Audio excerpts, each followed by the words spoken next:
मंच पर विराजमान राष्ट्रीय स्वयंसेवक संघ के सरकार्यवा माननीय दत्तात्रेय होसबोले जी, केंद्रीय मंत्री श्री गजेंद्र शेखावत जी, दिल्ली की लोकप्रिय मुख्यमंत्री रेखा गुप्ता जी, राष्ट्रीय स्वयंसेवक संघ के सभी स्वयंसेवक, अन्य सभी वरिष्ठ महानुभाव, देवी और सज्जनों, कल हमारे एक पुराने स्वयंसेवक और संघ के हर मोड़ पर कहीं न कहीं उनका स्थान रहा है, ऐसे विजय कुमार मल्होत्रा जी को हमने खो दिया। मैं सबसे पहले उनको आदरपूर्वक श्रद्धांजलि देता हूं। साथियों, आज महानवमी है। आज देवी सिद्धिदात्री का दिन है। मैं सभी देशवासियों को नवरात्रि की बधाई देता हूं। कल विजयादशमी का महापर्व है। अन्याय पर न्याय की जीत, असत्य पर सत्य की जीत, अंधकार पर प्रकाश की जीत। विजयादशमी भारतीय संस्कृति के इस विचार और विश्वास का कालजयी उद्घोष है।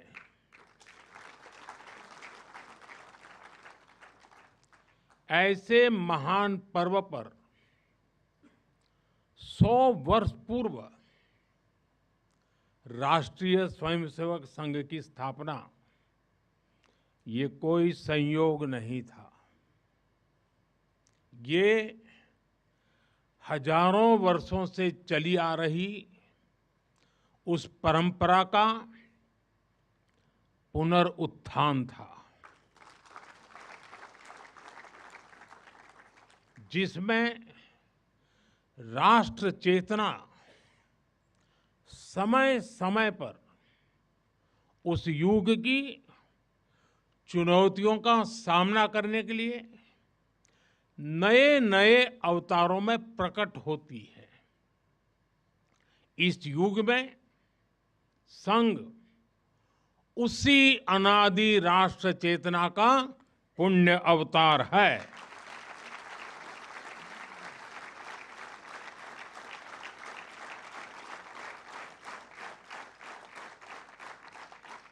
साथियों,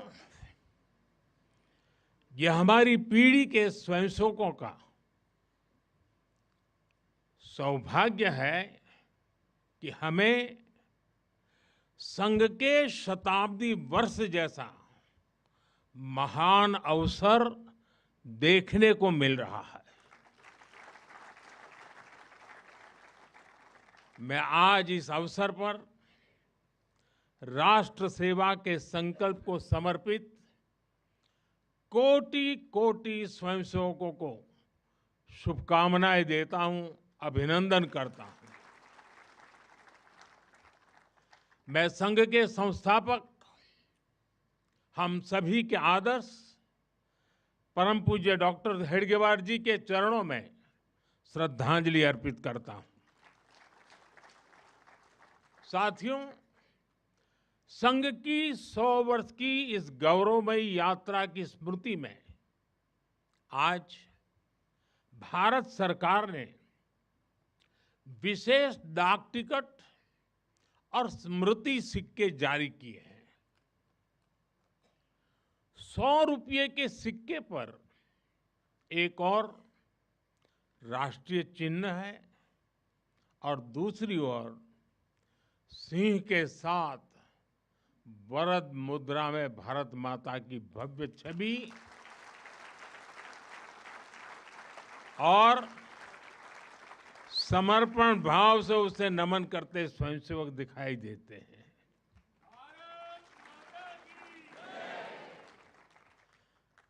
भारतीय मुद्रा पर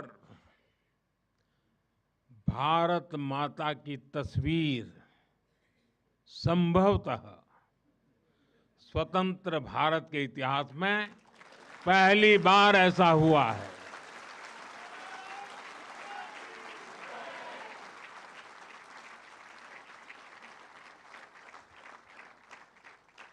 इस सिक्के के ऊपर संघ का बोध वाक्य भी अंकित है।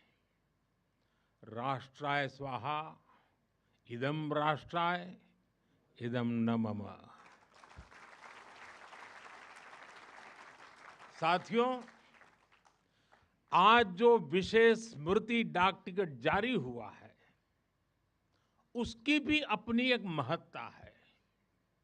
हम सभी जानते हैं 26 जनवरी को गणतंत्र दिवस की परेड की कितनी अहमियत होती है। 1963 में 1963 में आरएसएस के स्वयंसेवक भी 26 जनवरी की उस राष्ट्रीय परेड में शामिल हुए थे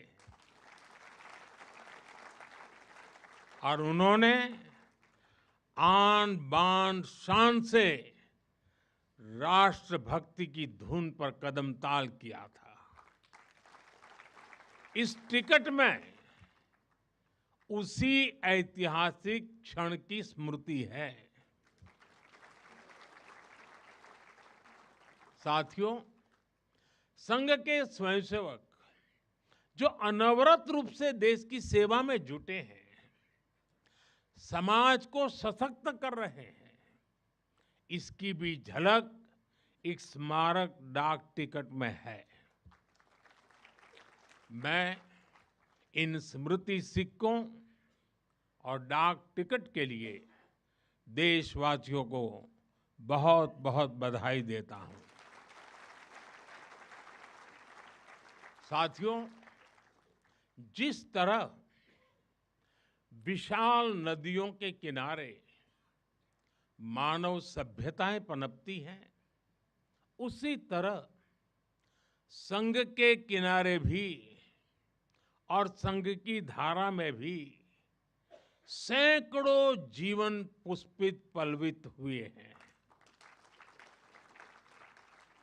जैसे एक नदी जिन रास्तों से बहती है, उन क्षेत्रों को, वहां की भूमि को, वहां के गांवों को सुजलाम सुफलाम बनाती हुई अपने जल से समृद्ध करती है, वैसे ही संघ ने इस देश के हर क्षेत्र, समाज के हर आयाम को स्पर्श किया है। यह अविरल तप का फल है, यह राष्ट्र प्रवाह प्रबल है। साथियों, जिस तरह एक नदी कई धाराओं में खुद को प्रकट करती है, हर धारा अलग अलग क्षेत्र को पोषित करती है, संघ की यात्रा भी ऐसी ही है। संघ के अलग अलग संगठन भी जीवन के हर पक्ष से जुड़कर राष्ट्र की सेवा करते हैं। शिक्षा हो, कृषि हो, समाज कल्याण हो, आदिवासी कल्याण हो, महिला सशक्तिकरण हो, कला और विज्ञान का क्षेत्र हो, हमारा श्रमिक भाई बहन हो, समाज जीवन के ऐसे कई क्षेत्रों में संघ निरंतर कार्य कर रहा है। और इस यात्रा की भी एक विशेषता रही है। संघ की एक धारा अनेक धारा तो बनी, मल्टीप्लाई तो होती गई, लेकिन उनमें कभी विरोधाभास पैदा नहीं हुआ, डिवीजन नहीं हुआ, क्योंकि हर धारा का, विविध क्षेत्र में काम करने वाले हर संगठन का उद्देश्य एक ही है, भाव एक ही है, राष्ट्र प्रथम, नेशन फर्स्ट। साथियों, अपने गठन के बाद से ही राष्ट्रीय स्वयंसेवक संघ विराट उद्देश्य लेकर चला और ये उद्देश्य रहा राष्ट्र निर्माण। इस उद्देश्य की पूर्ति के लिए संघ ने जो रास्ता चुना वो था व्यक्ति निर्माण से राष्ट्र निर्माण। और इस रास्ते पर सतत चलने के लिए जो कार्यपद्धति चुनी वो थी नित्य नियमित चलने वाली शाखा। साथियों, परम पूज्य डॉक्टर हेडगेवार जी जानते थे कि हमारा राष्ट्र तभी सशक्त होगा जब हर नागरिक के भीतर राष्ट्र के प्रति दायित्व का बोध जागृत होगा। हमारा राष्ट्र तभी ऊंचा उठेगा जब भारत का हर नागरिक राष्ट्र के लिए जीना सीखेगा। इसलिए वो व्यक्ति निर्माण में निरंतर जुटे रहे और उनका तरीका भी कुछ अलग ही था। परम पूज्य डॉक्टर हेडगेवार जी से हम बार बार सुना है, वो कहते थे जैसा है वैसा लेना है, जैसा चाहिए वैसा बनाना है। लोक संग्रह का डॉक्टर साहब का ये तरीका कुछ कुछ अगर समझना है तो हम कुम्हार को याद करते हैं। जैसे कुम्हार ईंट पकाता है तो जमीन की सामान्य सी मिट्टी से शुरू करता है। कुम्हार मिट्टी को लाता है, उस पर मेहनत करता है, उसे आकार देकर तपता है, खुद भी तपता है, मिट्टी को भी तपाता है, फिर उन ईंटों को इकट्ठा करके उनसे भव्य इमारत बनाता है। ऐसे ही डॉक्टर साहब बिल्कुल सामान्य लोगों को चुनते थे, फिर उनको सिखाते थे, विजन देते थे, उनको गढ़ते थे। इस तरह वो देश के लिए समर्पित स्वयंसेवक तैयार करते थे। इसलिए संघ के बारे में कहा जाता है कि इसमें सामान्य लोग मिलकर असामान्य अभूतपूर्व कार्य करते हैं। साथियों, व्यक्ति निर्माण की ये सुंदर प्रक्रिया हम आज भी संघ की शाखाओं में देखते हैं। संघ शाखा का मैदान एक ऐसी प्रेरणा भूमि है जहां से स्वयं सेवक की अहम से वयम की यात्रा शुरू होती है। संघ की शाखाएं व्यक्ति निर्माण की यज्ञ वेदी है। इन शाखाओं में व्यक्ति का शारीरिक, मानसिक और सामाजिक विकास होता है। स्वयंसेवकों के मन में राष्ट्र सेवा का भाव और साहस दिन प्रतिदिन पनपता रहता है। उनके लिए त्याग और समर्पण सहज हो जाता है। श्रेय के लिए प्रतिस्पर्धा की भावना समाप्त हो जाती है और उन्हें सामूहिक निर्णय और सामूहिक कार्य का संस्कार मिलता है। साथियों, राष्ट्र निर्माण का महान उद्देश्य व्यक्ति निर्माण का स्पष्ट पथ और शाखा जैसी सरल जीवंत कार्य पद्धति, यही संघ की 100 वर्षों की यात्रा का आधार बने हैं। इन्हीं स्तंभों पर खड़े होकर संघ ने लाखों स्वयंसेवकों को गढ़ा जो विभिन्न क्षेत्रों में देश को अपना सर्वोत्तम दे रहे हैं, देश को आगे बढ़ाने के लिए निरंतर प्रयास कर रहे हैं। समर्पण से, सेवा से और राष्ट्र के उत्कर्ष की साधना से साथियों, संघ जब से अस्तित्व में आया, संघ के लिए देश की प्राथमिकता ही उसकी अपनी प्राथमिकता रही है। इसलिए जिस कालखंड में जो बड़ी चुनौती देश के सामने आई, संघ ने उस कालखंड के अंदर अपने आप को झोंक दिया, संघ उससे जूझता रहा। आजादी की लड़ाई के समय देखें तो परम पूज्य डॉक्टर हेडगेवार जी समेत अनेक कार्यकर्ता ने स्वतंत्रता आंदोलन में हिस्सा लिया। डॉक्टर साहब कई बार जेल तक गए। आजादी की लड़ाई की कितने ही स्वतंत्रता सेनानियों को संघ संरक्षण देता रहा, उनके साथ कंधे से कंधा मिलाकर काम करता रहा। 1942 में 1942 में जब चिमूर में अंग्रेजों के खिलाफ आंदोलन हुआ तो उसमें अनेक स्वयंसेवकों को अंग्रेजों के भीषण अत्याचार का सामना करना पड़ा। आजादी के बाद भी हैदराबाद में निजाम के अत्याचारों के खिलाफ संघर्ष से लेकर गोवा के स्वतंत्रता आंदोलन और दादरा नगर हवेली की मुक्ति तक संघ ने कितने ही बलिदान दिए और भाव एक ही रहा, राष्ट्र प्रथम। लक्ष्य एक ही रहा, एक भारत श्रेष्ठ भारत। साथियों, राष्ट्र साधना की इस यात्रा में ऐसा नहीं है कि संघ पर हमले नहीं हुए, संघ के खिलाफ साजिशें नहीं हुई।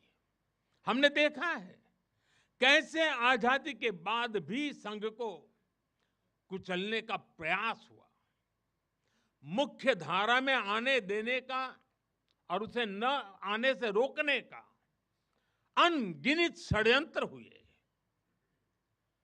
परम पूज्य गुरु जी को झूठे केस में फंसाया गया, उन्हें जेल तक भेज दिया गया। लेकिन जब पूज्य गुरु जी जेल से बाहर आए तो उन्होंने सहज रूप से कहा, और शायद इतिहास की तवारीख में ये भाव, ये शब्द एक बहुत बड़ी प्रेरणा है। तब परम पूज्य गुरु जी ने बहुत सहजता से कहा था, कभी कभी जीभ दांतों के नीचे आकर दब जाती है, कुचल भी जाती है, लेकिन हम दांत नहीं तोड़ देते, क्योंकि दांत भी हमारे हैं और जीभ भी हमारी है। आप कल्पना कर सकते हैं, जिन्हें जेल में इतनी यातनाएं दी गई, जिन पर भांति भांति के अत्याचार हुए, उसके बाद भी परम पूज्य गुरु जी के मन में कोई रोष नहीं था, कोई दुर्भावना नहीं थी। यही परम पूज्य गुरु जी का ऋषि तुल्य व्यक्तित्व था। उनकी यही वैचारिक स्पष्टता संघ के प्रत्येक स्वयंसेवक के जीवन के मार्गदर्शक बनी। इसी ने समाज के प्रति एकात्मता और आत्मीयता के संस्कारों को सशक्त किया। और इसलिए चाहे संघ पर प्रतिबंध लगे, चाहे षड्यंत्र हुए, झूठे मुकदमे हुए, संघ के स्वयंसेवकों ने कभी कटुता को स्थान नहीं दिया, क्योंकि वो जानते हैं हम समाज से अलग नहीं है। समाज हम सबसे ही तो बना है। जो अच्छा है वो भी हमारा है, जो कम अच्छा है वो भी हमारा है। साथियों, और दूसरी बात, जिसने कभी कटुता को जन्म नहीं दिया, वो है प्रत्येक स्वयंसेवक का लोकतंत्र और संवैधानिक संस्थाओं में अडिग विश्वास। जब देश पर इमरजेंसी थोपी गई तो इसी एक विश्वास ने हर स्वयंसेवक को ताकत दी, उसे संघर्ष करने की क्षमता दी। इन्हीं दो मूल्यों समाज के साथ एकात्मता और संवैधानिक संस्थाओं के प्रति आस्था ने संघ के स्वयंसेवकों को हर संकट में स्थित प्रज्ञ बना के रखा, समाज के प्रति संवेदनशील बनाए रखा। इसलिए समाज के अनेक थपेड़े झेलते हुए भी संघ आज तक विराट वट वृक्ष की तरह अडिग खड़ा है। देश और समाज की सेवा में निरंतर कार्य कर रहा है। अभी यहां हमारे एक स्वयंसेवक ने इतनी सुंदर प्रस्तुति दी, शून्य से एक शतक बने, शून्य से एक शतक बने, अंक की मन भावना, भारती की जय विजय हो, ले हृदय में प्रेरणा, कर रहे हम साधना, मातृभू आराधना। और उस गीत का संदेश था, हमने देश को ही देव माना है और हमने देह को ही दीप बना करके जलने का सीखा है। वाकई यह अद्भुत था। साथियों, प्रारंभ से संघ राष्ट्रभक्ति और सेवा का पर्याय रहा है। जब विभाजन की पीड़ा ने लाखों परिवारों को बेघर कर दिया, तब स्वयंसेवकों ने शरणार्थियों की सेवा की। संघ के स्वयंसेवक अपने सीमित संसाधनों के साथ सबसे आगे खड़े थे। यह केवल राहत नहीं था, यह राष्ट्र की आत्मा को संबल देने का कार्य था। साथियों, 1956 में 1956 में गुजरात के कच्छ के अंजार में बहुत बड़ा भूकंप आया था। तबाही इतनी बड़ी थी, चारों ओर विनाश का दृश्य था। उस समय भी संघ के स्वयंसेवक राहत और बचाव में जुटे थे। तब परम पूज्य गुरु जी ने गुजरात के वरिष्ठ संघ के प्रचारक वकील साहब को, जो उस समय गुजरात का कार्य संभालते थे, उन्हें एक पत्र लिखा था। उन्होंने लिखा था, किसी दूसरे के दुख को दूर करने के लिए निस्वार्थ भाव से खुद कष्ट उठाना एक श्रेष्ठ हृदय का परिचायक है। साथियों, खुद कष्ट उठाकर दूसरों के दुख हरना, ये हर स्वयंसेवक की पहचान है। याद करिए 1962 के युद्ध का वो समय, संघ के स्वयंसेवकों ने दिन रात खड़े रहकर सेना की मदद की, उनका हौसला बढ़ाया, सीमा पर बसे गांवों में मदद पहुंचाई। 1971 में लाखों शरणार्थी पूर्वी पाकिस्तान से भारत की धरती पर आए। उनके पास न घर था न साधन। उस कठिन घड़ी में स्वयंसेवकों ने उनके लिए अन्न जुटाया, आश्रय दिया, स्वास्थ्य सेवाएं पहुंचाई, उनके आंसुओं को पोंछा, उनकी पीड़ा को साझा किया। साथियों, एक बार, और हम जानते हैं 1984 सिखों के खिलाफ जो कत्लेआम चलाया गया था, अनेक सिख परिवार संघ के स्वयंसेवकों के घरों में आकर के आश्रय ले रहे थे। यह स्वयंसेवकों का स्वभाव रहा है। साथियों, एक बार पूर्व राष्ट्रपति डॉक्टर एपीजे अब्दुल कलाम चित्रकूट गए थे। वहां उन्होंने नानाजी देशमुख जिस कार्य को कर रहे थे, उस आश्रम स्थान को देखा था, वहां के सेवा कार्य देखे, वो हैरान रह गए थे। उसी प्रकार से पूर्व राष्ट्रपति प्रणब मुखर्जी भी जब नागपुर गए, तो वो भी संघ के अनुशासन, संघ की सादगी, उसको देखकर बहुत प्रभावित हुए थे। साथियों, आज भी आप देखें, पंजाब की बाढ़, हिमाचल उत्तराखंड की आपदा, केरल के वायनाड की त्रासदी, हर जगह स्वयंसेवक सबसे पहले पहुंचने वालों में से एक रहते हैं।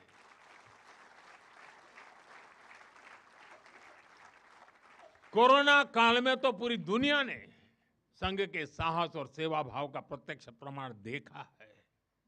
साथियों, अपनी 100 वर्ष की इस यात्रा में संघ का एक बड़ा काम ये रहा है, उसने समाज के अलग अलग वर्गों में आत्मबोध जगाया, स्वाभिमान जगाया। और इसके लिए संघ देश के उन क्षेत्रों में भी कार्य करता रहा है जो दुर्गम है, जहां पहुंचना सबसे कठिन है। हमारे देश में लगभग 10 करोड़ आदिवासी भाई बहन हैं, जिनके कल्याण के लिए संघ लगातार प्रयासरत है। लंबे समय तक सरकारों ने उन्हें प्राथमिकता नहीं दी, लेकिन संघ ने उनकी संस्कृति, उनके पर्व, उत्सव, उनकी भाषा और परंपराओं को सर्वोच्च प्राथमिकता दी। सेवा भारती, विद्या भारती, एकल विद्यालय, वनवासी कल्याण आश्रम आदिवासी समाज के सशक्तिकरण का स्तंभ बनकर के उभरे। आज हमारे आदिवासी भाई बहनों में जो आत्मविश्वास आया है, वो उनके जीवन में बदल रहा है। साथियों, संघ दशकों से आदिवासी परंपराओं, आदिवासी रीति रिवाजों, आदिवासी मूल्यों को सहजने संवारने में अपना सहयोग देता रहा है, अपना कर्तव्य निभा रहा है। उसकी तपस्या ने भारत की सांस्कृतिक पहचान सुरक्षित रखने में बड़ी भूमिका निभाई है।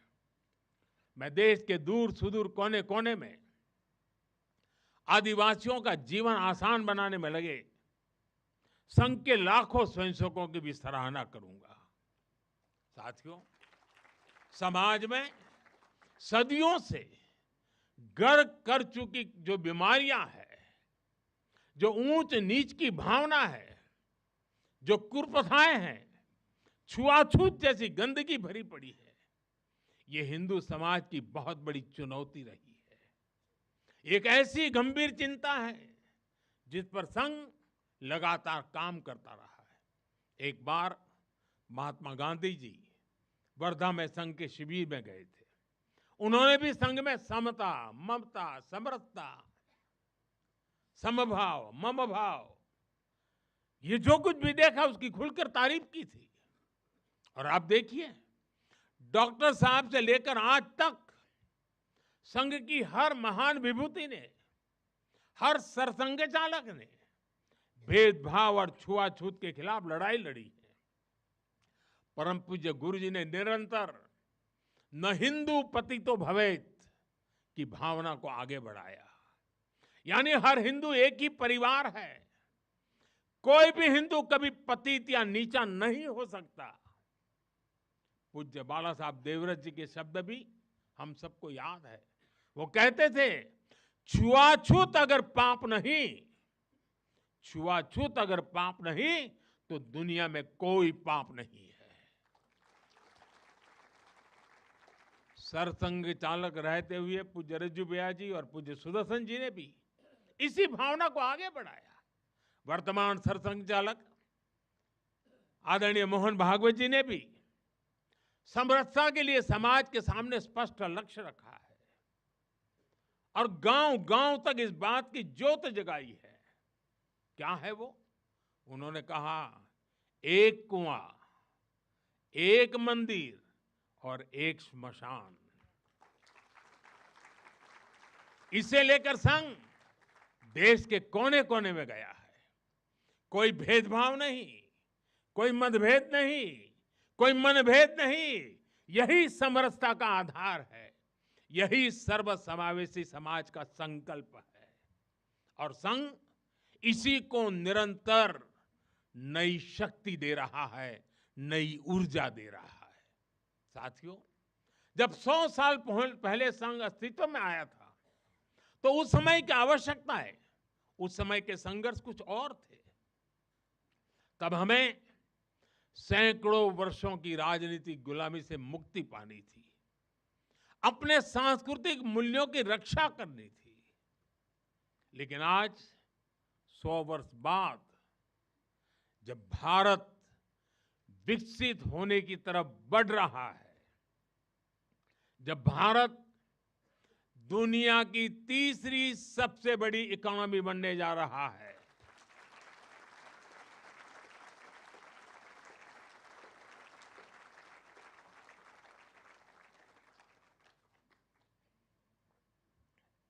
जब देश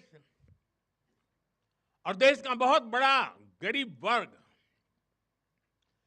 गरीबी को परास्त करके गरीबी को पराजित करके आगे आ रहा है, जब हमारे युवाओं के लिए नए नए सेक्टर्स में नए अवसर बन रहे हैं, जब ग्लोबल डिप्लोमेसी से क्लाइमेट पॉलिसीज तक भारत विश्व में अपनी आवाज बुलंद कर रहा है, तब आज के समय की चुनौतियां अलग है, संघर्ष भी अलग है।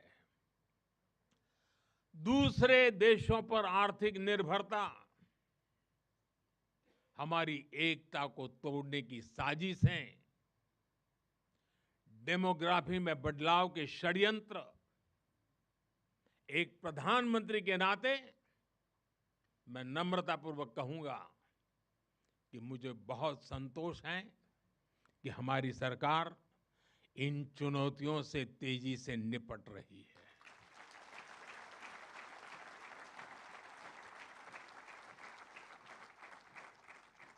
वहीं एक स्वयंसेवक के नाते मुझे ये भी खुशी है कि राष्ट्रीय स्वयंसेवक संघ ने न केवल इन चुनौतियों को पहचान की है, बल्कि इन चुनौतियों से निपटने के लिए ठोस रोड मैप भी बनाया है।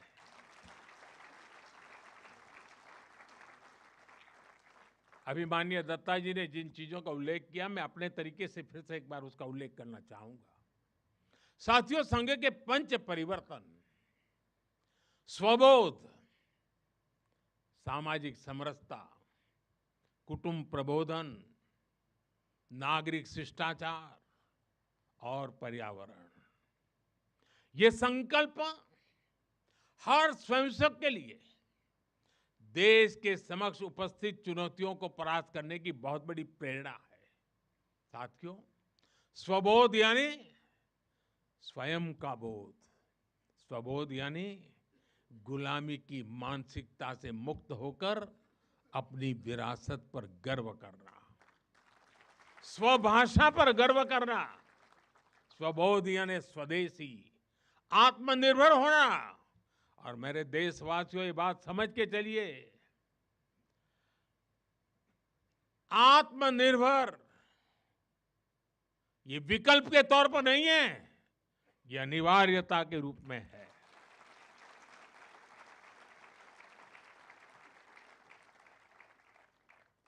हमें स्वदेशी के अपने मूल मंत्र को समाज का संकल्प बनाना है। हमें वोकल फॉर लोकल के अभियान को उसकी सफलता के लिए वोकल फॉर लोकल ये हमारा निरंतर एक नई ऊर्जा प्रदान करने वाला घोषवाक्य होना चाहिए, प्रयास होना चाहिए। साथियों, संघ ने सामाजिक समरसता को हमेशा अपनी प्राथमिकता बनाए रखा है। सामाजिक समरसता यानी वंचित को वरीयता देकर सामाजिक न्याय की स्थापना करना, देश की एकता को बढ़ाना। आज राष्ट्र के सामने ऐसे संकट खड़े हो रहे हैं जो हमारी एकता, हमारी संस्कृति और हमारी सुरक्षा पर सीधा प्रहार कर रहे हैं। अलगाववादी सोच, क्षेत्रवाद, कभी जाति, कभी भाषा को लेकर विवाद, कभी बाहरी शक्तियों द्वारा भड़काई गई विभाजनकारी प्रवृत्तियां, ये सब अनगिनत चुनौतियां हमारे सामने खड़ी है। भारत की आत्मा हमेशा विविधता में एकता ही रही है।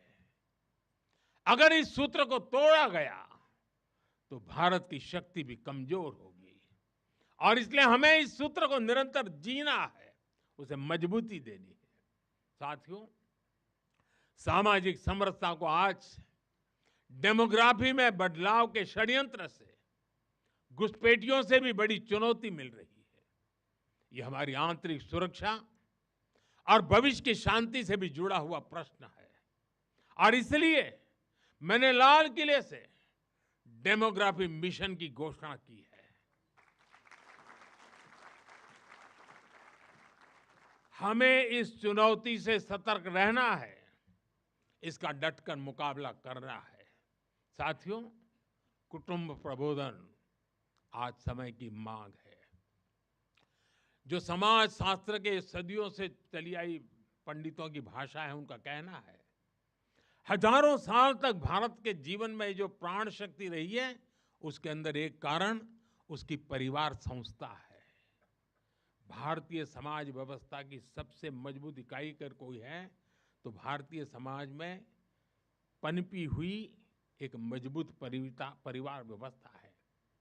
कुटुंब प्रबोधन यानी उस परिवार संस्कृति का पोषण जो भारतीय सभ्यता का आधार है, जो भारतीय संस्कृति से प्रेरित है, जो जड़ों से जुड़े हैं।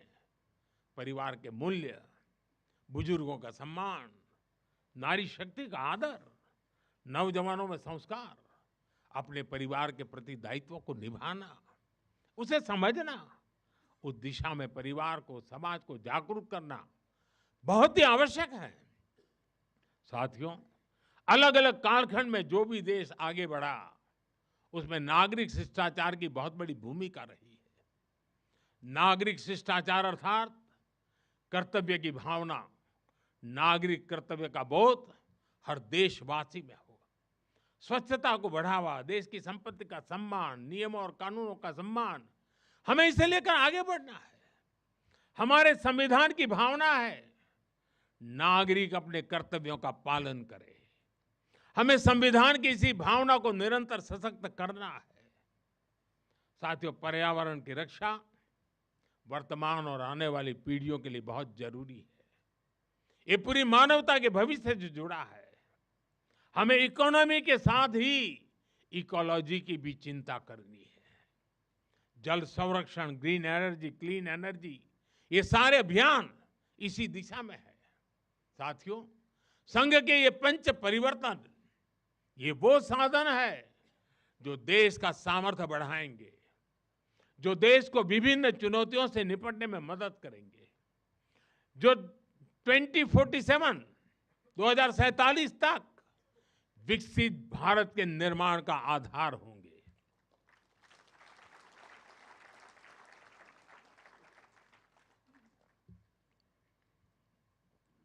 साथियों, 2047 का भारत तत्वज्ञान और विज्ञान, सेवा और समरसता से गढ़ा हुआ वैभवशाली भारत हो। यही संघ की दृष्टि है, यही हम सब स्वयंसेवकों की साधना है और यही हमारा संकल्प है।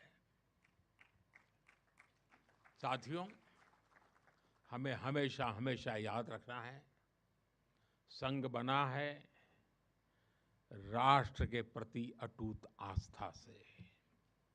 संघ चला है राष्ट्र के प्रति अगाध सेवा के भाव से। संघ तपा है त्याग और तपस्या की अग्नि में। संघ निखरा है संस्कार और साधना के संगम से। संघ खड़ा है राष्ट्र धर्म को जीवन का परम धर्म मान करके। संघ जुड़ा है भारत माता की सेवा के विराट स्वप्न से। साथियों, संघ का आदर्श है संस्कृति की जड़ें गहरी और सशक्त हो। संघ का प्रयास है समाज में आत्मविश्वास और आत्मगौरव हो। संघ का लक्ष्य है हर हृदय में जन सेवा की ज्योति प्रज्वलित हो। संघ का दृष्टिकोण है भारतीय समाज सामाजिक न्याय का प्रतीक बने। संघ का ध्येय है विश्व मंच पर भारत की वाणी और भी प्रभावी बने। संघ का संकल्प है भारत का भविष्य सुरक्षित और उज्जवल बने।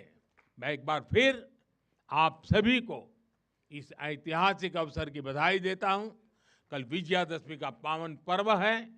हम सबके जीवन में विजयादशमी का एक विशेष महत्व है। मैं उसके लिए भी आप सबको शुभकामनाएं देते हुए मेरी वाणी को विराम देता हूं। बहुत बहुत धन्यवाद।